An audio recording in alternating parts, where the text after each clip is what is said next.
창세기 5장은 우리를 참 당황스럽게 만드는 본문입니다.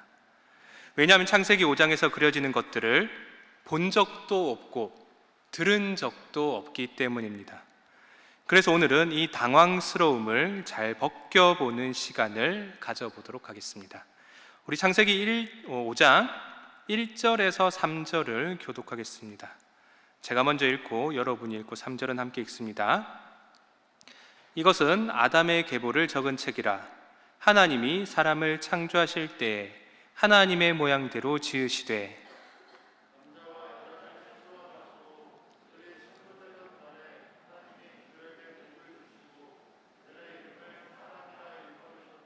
함께 읽습니다. 아담은 130세에 자기의 모양 곧 자기의 형상과 같은 아들을 낳아 이름을 셋이라 하였고. 아멘. 창세기 5장은 아담의 계보로 시작을 합니다. 계보라고도 하고 족보라고도 합니다. 종종 내력이라는 말로 번역이 되기도 합니다. 이처럼 한글로는 다른 단어지만 히브리어로는 같은 단어입니다. 톨레도트라고 합니다.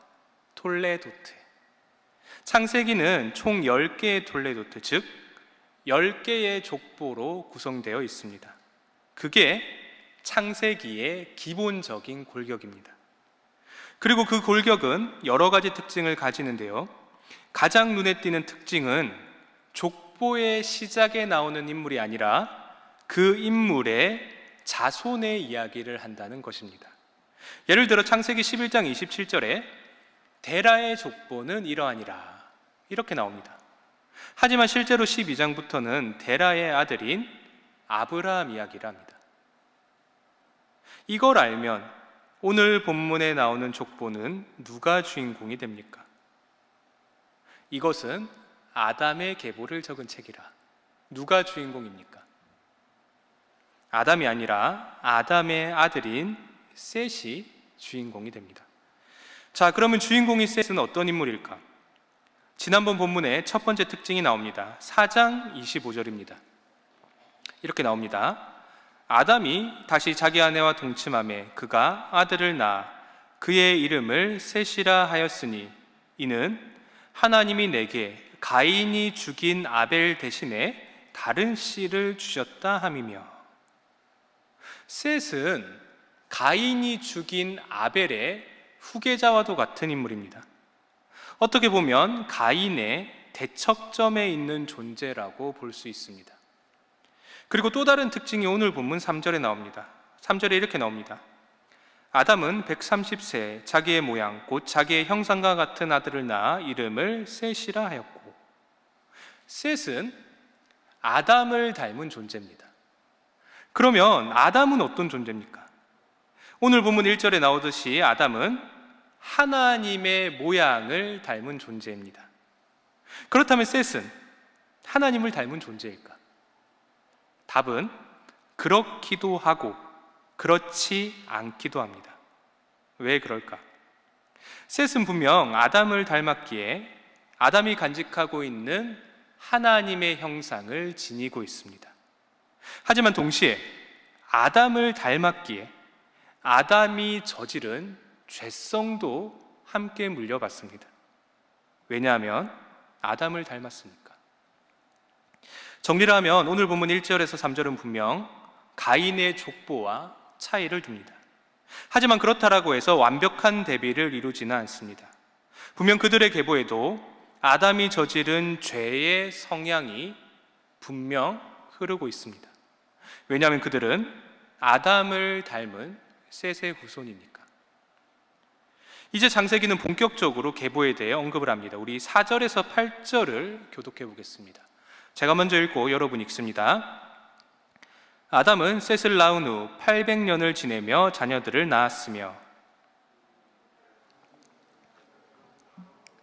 셋은 105세에 에노스를 낳았고 낳은 후 807년을 지내며 자녀들을 낳았으며 그는 912세를 살고 죽었더라. 아멘. 이 부분부터는 우리가 의외로 잘 아는 본문입니다. 솔직히 말하면 잘 알지만 굉장히 당황스러운 본문이고 동시에 회피를 하는 말씀이기도 합니다. 혹시 살면서 900살 넘게 산 사람을 본 적이 있으신 분? 없죠? 아니면 100세가 넘어서 자식을 낳은 사람을 본 적이 있으신 분? 당연히 없을 겁니다. 분명 창세기 5장의 인물들은 너무 지나치게 천천히 늙어갑니다. 너무 늦게 아이를 낳고 너무 늦게 죽음을 맞이합니다. 그래서 우리가 당황을 하는 겁니다. 과연 독자인 우리는 어떻게 해야 할까? 역사상 많은 신학자들이 이 문제로 고민을 했습니다. 이 골치 아픈 문제를 어떻게 풀어야 하는가? 온갖 수단과 방법을 동원했습니다. 가장 간단하게는 그냥 문자 그대로 믿는 겁니다. 우기는 겁니다. 실제로 이 계보가 맞고 이 계보 속에 나타내 있는 수명이 정확하다. 제일 간단한 방법입니다. 그런데 문제가 뭡니까? 만약 그렇게 믿으면 인류의 역사는 6,000년이 됩니다. 그리고 한 명의 사람이 1,000년 가까이 살 수도 있다라는 난제도 덤으로 따라옵니다. 난감하죠. 우리는 분명 인류의 역사가 6,000년보다 훨씬 더 길다라는 것과 사람은 기껏해야 100년을 산다라는 것을 알고 있습니다. 팩트입니다. 부정할 수 없는 사실입니다. 즉, 첫 번째 주장은 문제가 있는 주장입니다. 그래서 두 번째는 여기 나오는 1년이 우리가 아는 1년이 아닐 수도 있다라고 추측을 하는 겁니다. 예를 들어 여기 나오는 1년을 한 달로 치면 900살이라고 하더라도 실제로 75년이 됩니다. 하지만 문제는 창세기 5장만 굳이 연도의 기준을 다르게 잡을 필요가 없다는 겁니다. 그리고 분명 창세기는 뒷부분을 읽어보시면 수명이 점차 줄어든다라고 분명히 언급을 합니다. 그 말인즉슨 창세기가 오늘 본문에 나오는 인물들의 장수를 인지하고 있었다라는 말이 됩니다. 그래서 이번의 주장도 땡입니다. 세 번째는 히브리인들의 족보 스타일을 적용하는 겁니다.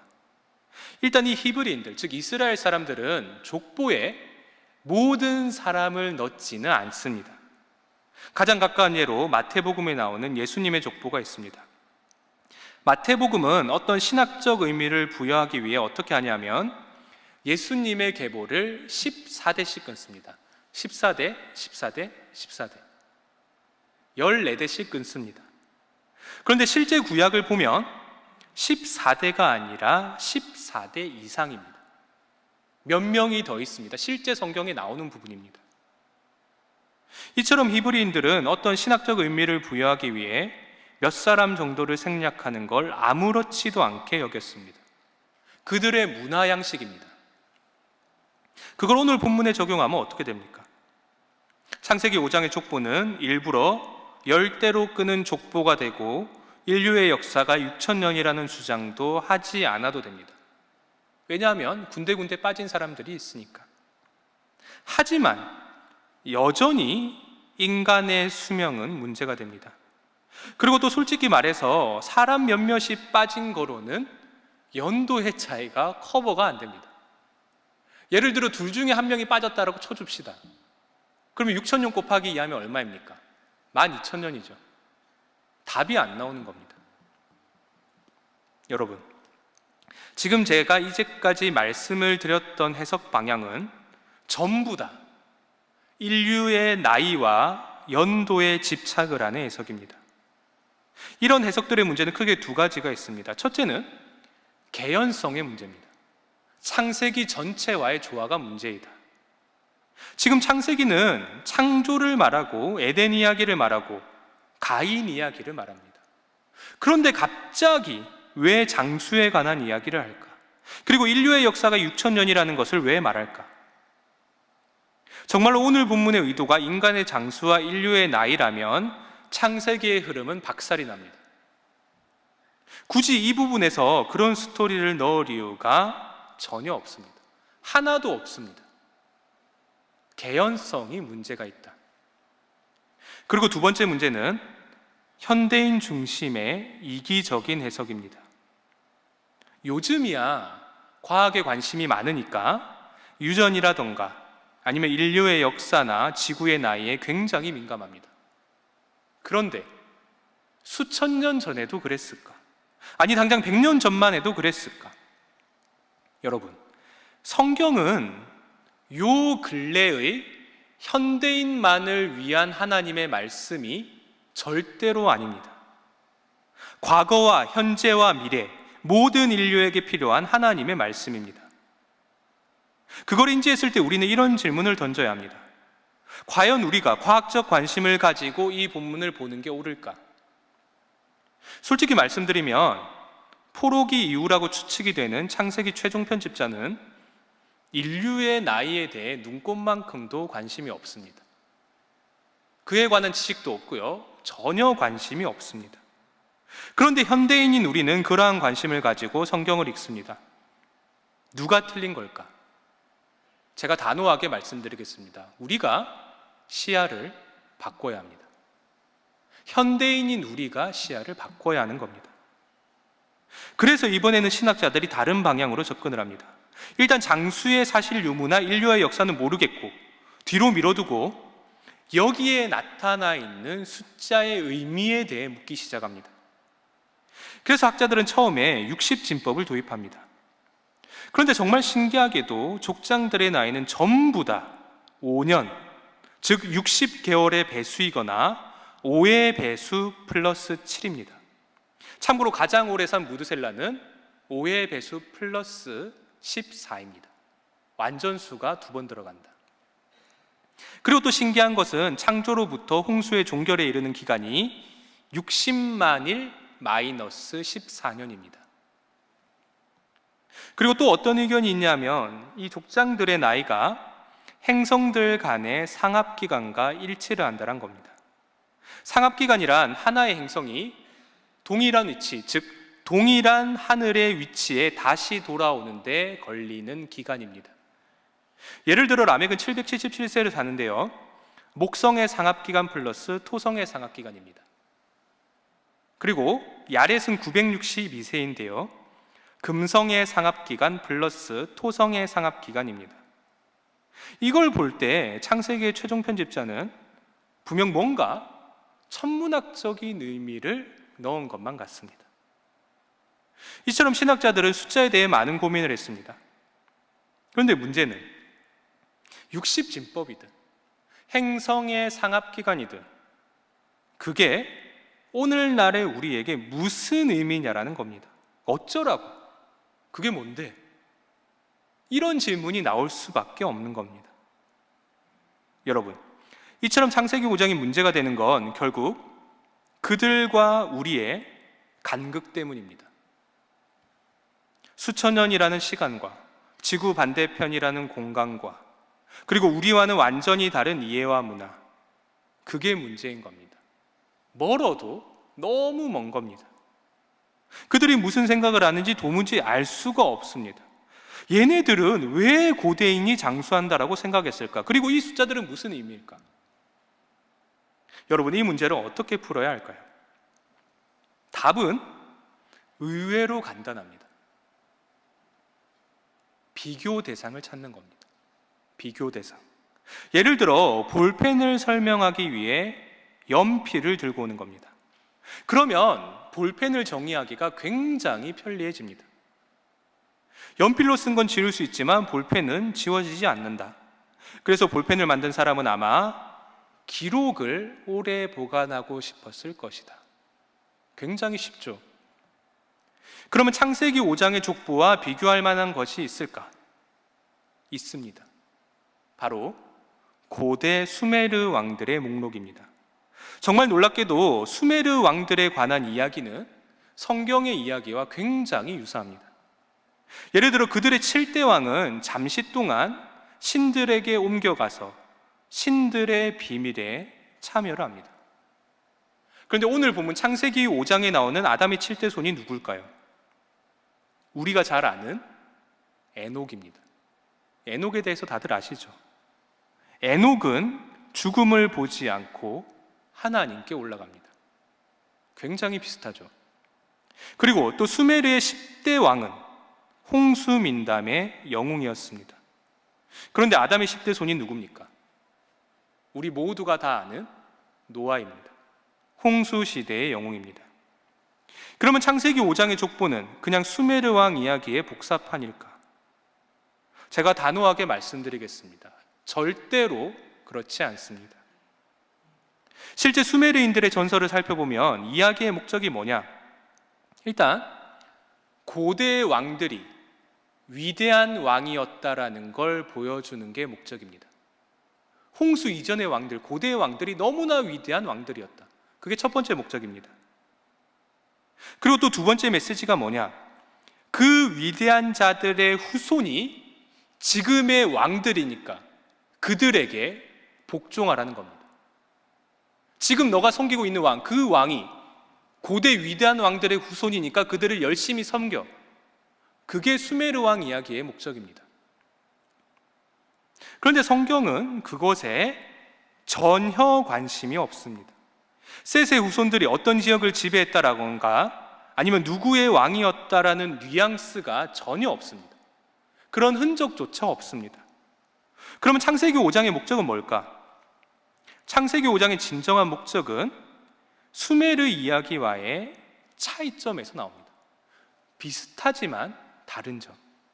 그 차이점을 통해 당시 고대의 1차 청자들에게 메시지를 전달하는 것입니다. 당시 문화를 이용한 예화 설교와 비슷한 겁니다. 요즘으로 치면 예화 설교인 겁니다. 당시 고대인들이 수메르 왕들에 관한 전설을 거의 다 알고 있으니까 그 이야기를 이용해서 차이점을 만들고 그 차이점을 통해 메시지를 전달하는 것입니다. 그게 핵심입니다. 그럼 차이점이 뭘까? 고대 수메르 왕에 관한 전설에 따르면 그들은 한 명당 수만 년씩 통치를 합니다. 예를 들어 홍수 이전의 아둘림 왕은 28,800년을 통치했다고 합니다. 그리고 알랄가르 왕은 무려 36,000년을 다스립니다. 그런데 오늘 본문은 어떻습니까? 비교도 안 될 정도로 기간이 짧죠. 아마 수메르 왕들의 이야기를 아는 고대인들이 오늘 본문을 봤다면 깜짝 놀랐을 겁니다. 그 위대한 자들이 1000년도 못 사네? 아마 이런 반응이었을 겁니다. 현대인인 우리와는 완전히 반대인 겁니다. 우리가 보기에는 1000년이나 사내지만 그들이 보기에는 1000년밖에 못 사네입니다. 1000년도 못 사는 겁니다. 그러면 왜 하필 1000년일까? 창세기는 왜 1000년으로 제한을 했을까? 여러분, 1000년을 하면 생각나는 유명한 성경 구절이 있습니다. 시편의 말씀을 보겠습니다. 시편에 이렇게 나옵니다. 주의 목전에는 1000년이 지나간 어제 같으며 밤의 한순간 같을 뿐이미니이다. 주께는 1000년이 한순간만도 못하다. 이걸 오늘 본문에 적용을 시켜 보십시오. 어떤 의미가 나옵니까? 첫째, 분명 고대인들은 인류를 휩쓴 대홍수를 인지하고 있습니다. 그리고 그들은 대홍수 이전의 사람들을 위대한 자로 인지했습니다. 그런 생각은 고대 왕들의 통치 기간만 봐도 알 수 있습니다. 기본이 수천 년이고 수만 년입니다. 뭔가 신성이 함께하는 존재로 여겼던 것 같습니다. 신에 가까운 자입니다. 신에 가까운 자. 그리고 이스라엘도 그와 비슷한 생각을 가지고 있기는 합니다. 일단 셋의 계보에 하나님의 형상이 머물고 있습니다. 뭔가 가인의 후손과는 조금 다른 것만 같습니다. 분명 그들의 가게에는 오염되기는 했지만 지금은 볼 수 없는 신성이 흐르는 것만 같습니다. 그런데 그때 그런 생각을 하는 와중에 창세기의 저자는 그 위대한 자들의 수명을 확 줄여버립니다. 그것도 1000년이라는 확실한 기준을 가집니다. 왜 그랬을까? 위대한 자들, 조금 타락하긴 했지만 여전히 신의 힘이 함께한 그들조차도 여호와가 느끼는 밤의 한순간만도 못하다란 겁니다. 한마디로 신과 인간의 질적인 차이입니다. 반드시 명심하셔야 합니다. 신은 신이고 인간은 인간입니다. 신은 신이고 인간은 인간이다.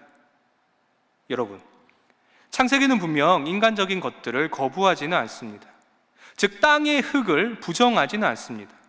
하지만 그렇다라고 해서 신의 숨결을 땅의 흙과 섞지는 않습니다. 오늘 본문은 분명히 둘의 차이점을 인지하고 있고 그 차이를 극명하게 드러내고 있습니다.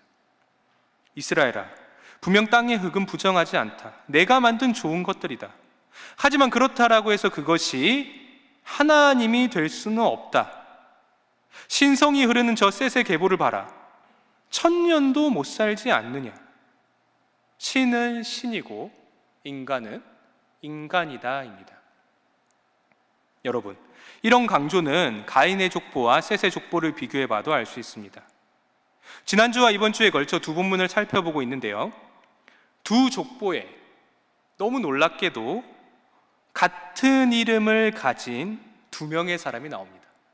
누굴까요? 에녹과 라멕입니다. 왜 이름이 같을까? 이름이 같은 게 우연일까? 그럴 리가 없습니다. 창세기가 얼마나 정교한데요. 우연 따위는 있을 수가 없습니다. 계획된 겁니다. 창세기를 읽는 독자들이 이 부분을 주목해서 보라는 겁니다. 먼저 에녹을 봅시다. 가인의 아들인 에녹이 무엇을 상징합니까? 지난주에 살펴봤듯이 저주받은 인간의 처절한 훈련입니다. 저주받은 인간의 처절한 훈련, 그리고 그 훈련을 통해 쌓은 인간의 성과 그 속에서 피어나는 문화들입니다. 그런데 오늘 본문에 나오는 에녹은 어떨까요? 24절을 보십시오. 24절에 이렇게 나옵니다. 에녹이 하나님과 동행하더니 하나님이 그를 데려가심으로 세상에 있지 아니하였더라. 하나님과 동행했다라고 합니다. 인간 혼자 가는 게 아니라 하나님과 함께 가는 것입니다. 창조주와 함께 가는 것이다. 그러면 라멕은 어떨까? 가인의 6대 손인 라멕은 칼의 노래를 부릅니다. 형제를 향한 미움과 폭력을 극대화시키고 자신의 손으로 자신이 직접 복수를 합니다. 창세기 4장을 보겠습니다. 제가 한번 읽어보겠습니다. 나의 상처로 말미암아 내가 사람을 죽였고 나의 상함으로 말미암아 소년을 죽였도다. 가인을 위하여는 벌이 7배일진데 라멕을 위하여는 벌이 77배 1이로다. 이게 바로 가인의 후손 라멕입니다. 하지만 오늘 본문에 나오는 라멕은 어떨까? 29절을 보십시오. 이렇게 나옵니다.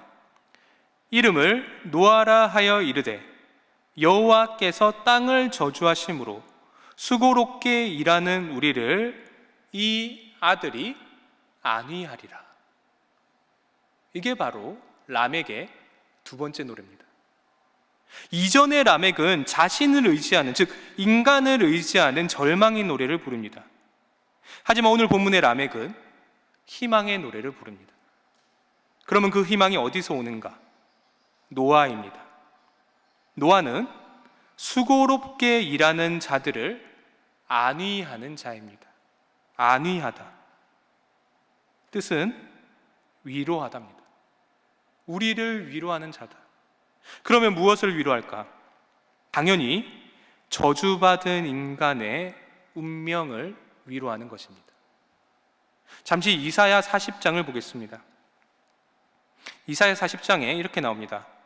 너희의 하나님이 이르시되 너희는 위로하라. 내 백성을 위로하라. 너희는 예루살렘의 마음에 닿도록 말하며 그것에게 외치라.